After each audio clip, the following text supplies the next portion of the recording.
ఒక business start చేయాలి అంటే చాలా మందికి చాలా అపోహలు ఉంటాయి, అలాగే భయాలు నమ్మకాలు ఉంటాయి. అయితే అవి ఎంతవరకు నిజాలు ఎంతవరకు అపోహలు అనేది తెలుసుకుందాం. హాయ్ అండి, నేను మీ Mahalakshmi, founder of Siri Ganesh embroidery. We provide self-employment to passionate women and jobless people to achieve financial freedom.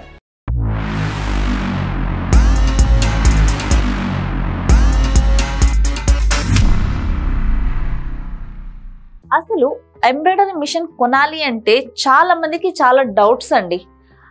ఆదిలోనే అంతమంటారు కదా, ఆలోచనలు రాగానే వాటికి భయాలు పుట్టి అనుకున్నది చేయలేక స్టార్టింగ్లోనే ముగించుకున్న వాళ్ళు చాలా మంది ఉన్నారు. అలాంటి వాళ్ళు నాకే ఫీడ్బ్యాక్ ఇచ్చిన వాళ్ళు కూడా చాలా మంది ఉన్నారు. అండ్ అదేలా నాకు తెలుసు అనుకుంటున్నారా? అండ్ వాళ్ళు రియల్గా వచ్చి నా దగ్గర షేర్ చేసుకుంటే ఆ విషయాలు నాకు తెలిసాయి. అండ్ ఎలా అంటే అది ఇంకా మీకు క్లారిటీగా చెప్తాను. ఇప్పుడు మనం ఎంబ్రాయిడరీ స్టార్ట్ చేయాలనేసి అనుకుంటాను, నేనే సపోజ్ ఉన్నాను, నేను ఎంబ్రాయిడరీ స్టార్ట్ చేయాలనుకుంటున్నారు. అయితే ఇది ఫ్యూచర్ నడుస్తుందా, బిజినెస్ ఉంటుందా లేదా, గ్రోత్ ఉంటుందా? ఇప్పుడు బాగానే ఉంది, ఇంతకుముందు మగ్గం వర్క్ నడిచింది, ఇప్పుడు కొద్దిగా తగ్గింది, ఇప్పుడు ఎంబ్రాయిడరీ ఉంది, తర్వాత ఫ్యూచర్ ఉండదేమో, అలాంటి భయాలన్నమాట. అండ్ ఇంత ఇన్వెస్ట్మెంట్ చేయాలి, ఫ్యూచర్ బిజినెస్ లేకపోతే ఏంటి, అండ్ ఇంత అమౌంట్ పెట్టి ఇప్పుడు నేను కొనుక్కోవాలా మిషను. సో ఇలాంటి భయాలు చాలా ఉన్నాయన్నమాట. అలా ఆగిపోయినప్పుడు అప్పుడు ఏమనిపించదు, వాళ్ళకన్నా ఎవరికైతే వెనుక ఆలోచన వచ్చి వాళ్ళు బిజినెస్ స్టార్ట్ చేసి సక్సెస్ అవుతూ ఉంటారో వీళ్ళు అప్పుడు రియలైజ్ అవుతారనమాట. సో అది ఎందుకు అంటే నెగిటివ్లో ఆగిపోకూడదు, మనం పాజిటివ్ వైపు ముందుకు అడుగు వేస్తేనే కదా మనకు తెలిసేది. అండ్ ఓల్డ్ అవుతుంది అని అనుకుంటున్నాము, క్యాల్కులేట్ చేస్తున్నాము. యాక్చువల్లీ అయితే ఎంబ్రాయిడరీ అనేది 4th సెంచరీలోనే ఉంది. 15th సెంచరీ నుంచి ఉన్న ఎంబ్రాయిడరీ ఇప్పుడు టాప్ పొజిషన్లోకి వచ్చింది. అయితే ఇన్ని ఏండ్లుగా రన్ అయిన ఎంబ్రాయిడరీ ఇప్పుడు ఓల్డ్ అవ్వాలి కదా, మరి ఎందుకు పెరుగుతూనే వస్తుంది?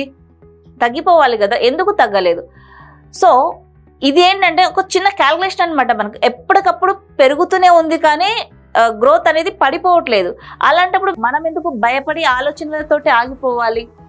స్టార్ట్ చేస్తేనే కదా మనకు గ్రోత్ సక్సెస్ ఏదో ఒకటి ఎదురవుతుంది కదా, దాని నుంచి లెర్నింగే వస్తుంది కానీ ఇంకా అక్కడికి మన జీవితం అయితే ఆగిపోదు కదా. సో స్టార్టింగ్ ఏదైనా స్టార్టింగే, లెర్నింగే, గెలిచినా ఓడిపోయినా.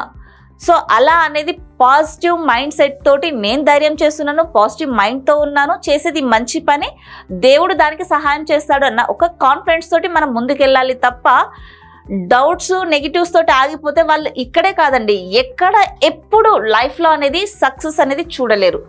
ఎందుకంటే వాళ్ళు ముందుకు అడుగు వేసే కొద్దీ అడ్డంకులు, ముందుకు అడుగేసే కొద్దీ అడ్డంకులు. ఎలా వాళ్ళు సక్సెస్ అవుతారు? నడక అన్నది స్టార్ట్ అవ్వలేకపోతే వాళ్ళు జర్నీ వెళ్ళవలసిన ప్లేస్కి ఎలా రీచ్ అవుతారు? సో ఇది మెయిన్ అన్నమాట.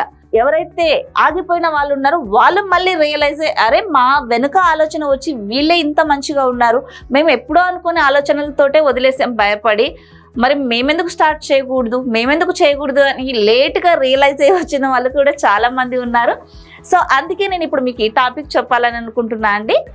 ఏదైనా ఇదే అని కాదు, ఏదైనా మన మైండ్లో పాజిటివ్గా ఆలోచించినప్పుడు చాలా ఆలోచనలు వస్తాయి. ఆలోచనలు వస్తే భయంతో అవి ఆపేయకుండా రీసెర్చ్ చేయండి. మీకు ఏవైతే ఆలోచనలు వస్తాయో వాటి గురించి మీరు రీసెర్చ్ చేయాలి. గ్రౌండ్ వర్క్ అంటారు కదా, అది గ్రౌండ్ వర్క్ అనేది మనం చెయ్యాలి. అది మనకు ఆలోచన వచ్చింది, దాంట్లో పాజిటివ్ ఏంటి, నెగిటివ్ ఏంటి, గ్రోత్ ఏంటి, అండ్ దాంట్లో ఎక్కడైతే ఆగిపోయేది ఉంది దాని తర్వాత మనం దాంట్లో ఏం డెవలప్మెంట్స్ తీసుకోవచ్చు, ఇలాంటివన్నీ గ్రౌండ్ వర్క్ అంటారు. ఇవన్నీ చేసి 100% కాన్ఫిడెన్స్ తోటి బిజినెస్ స్టార్ట్ చేయండి. ఏ బిజినెస్ అయినా కూడా 100% సక్సెస్ అవుతుంది. చూసారు కదండి, ఎంబ్రాయిడరీ గురించి మీకు ఇంకా ఏ డౌట్స్ ఉన్నా కూడా కామెంట్ బాక్స్లో కామెంట్ చేయండి. మీరు ఏదైనా తెలుసుకోవాలి అనుకుంటున్న విషయాలు అండ్ వాటి గురించి next part 2 facts and myths వీడియోని నేను చేయబోతాను. మీరు చెప్పే డౌట్స్ని బేస్ చేసుకొని నేను వీడియో చేస్తాను అన్నమాట. అండ్ ఇప్పటి వరకు అయితే ఈ వీడియోని షేర్ చేయండి. మరో యూస్ఫుల్ కంటెంట్తో మళ్ళీ మీ ముందుకు వస్తాను. Until then stay tune. నేను మీ మహాలక్ష్మి, సైనింగ్ ఆఫ్.